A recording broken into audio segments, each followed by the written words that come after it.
আসসালামু আলাইকুম। কেমন আছেন সবাই? আশা করি সবাই অনেক ভালো আছেন। আমি আল্লাহর রহমতে অনেক ভালো আছি। তো আমি আজকে আমার ছোট্ট একটি ব্লগ ভিডিওতে আমি সুন্দর একটি গল্প বলবো। আমার পুরোটা ভিডিও দেখবেন এবং গল্পটি কেমন লাগলো অবশ্যই কমেন্টস করে জানাবেন। তো আমার গল্পটি হচ্ছে শেষ উপহার। শরতের শেষ বিকেল, গ্রামের প্রাইমারি স্কুলে পুরনো ভবনের সামনে দাঁড়িয়ে আছে রুবেল, একজন তরুণ শিক্ষক। হাতে একগুচ্ছ খাতা, চোখে একরাশ ক্লান্তি আর মনের ভিতর অদ্ভুত ভার। আজই হয়তো এই স্কুল তার শেষ দিন। সরকারি বদলির আদেশ এসেছে, তাকে চলে যেতে হবে দূরের এক উপজেলার স্কুলে। এই স্কুলে 5 বছর ধরে পড়াচ্ছে রুবেল। অজপাড়া গায়ে দরিদ্র শিশুদের হাসি, কাঁচা হাতের লেখা অক্ষরগুলো, ভাঙা বেঞ্চে বসে স্বপ্ন দেখা, সব কিছু যেন তার নিজের জীবনের অংশ হয়ে গিয়েছে।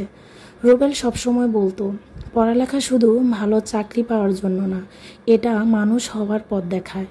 তার ছাত্রছাত্রীদের মধ্যে একজন ছিল মিনা, একজন শান্ত মেয়ে যাকে প্রতিদিন সকালে দেখা যেত খালি পায়ে, ছেঁড়া ব্যাগ কাঁধে নিয়ে স্কুলে আসতো। বাবা দিনমজুর, মা অসুস্থ। অনেক সময় দুপুরে খাবার না পেয়ে মিনা ক্লাসে মনোযোগ দিয়ে পড়তো। একদিন রুবেল স্যার জিজ্ঞেস করলো, মিনা, এত কষ্টেও তুমি স্কুলে আসো কেন? মিনা মিষ্টি হেসে বলল, স্যার, আমি পড়াশোনা শিখে একদিন আমার মাকে ডাক্তার দেখাবো। আপনি তো বলেছিলেন গান মানুষকে আলো দেখায়। রুবেল কিছুক্ষণ চুপ করে থাকলো। চোখের কোণে পানি জমে উঠেছিল। দিন গড়িয়ে গেল। এক বর্ষার সকালে খবর এলো মিনা অসুস্থ। সেদিন স্কুলে আসেনি, পরদিনও আসেনি। তৃতীয় দিন রুবেল খবর পেল মিনা মারা গিয়েছে। বাড়ি গিয়ে দেখলো কাদা মাঠা উঠানে শুয়ে আছে মেয়েটা, মুখে এখনও সেই মৃদু হাসি। রুবেল বোবা হয়ে গেল। তার বুকের ভিতর যেন কিছু একটা ছিঁড়ে গেল। ফিরে এসে সে মিনার ডেস্কে একটা ছোট্ট চিরকুট রাখলো, যেখানে আছো সেখানেও আলো ছড়িও মিনা।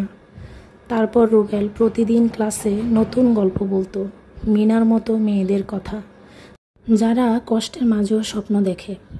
সে বলতো, যত বড়ই কষ্ট আসুক, গান আর ভালোবাসা কেউ কেড়ে নিতে পারে না। আজ বদলির দিনে রুবেল যখন স্কুল ছাড়লো, তখন আকাশে সূর্য ডুবে যাচ্ছিল।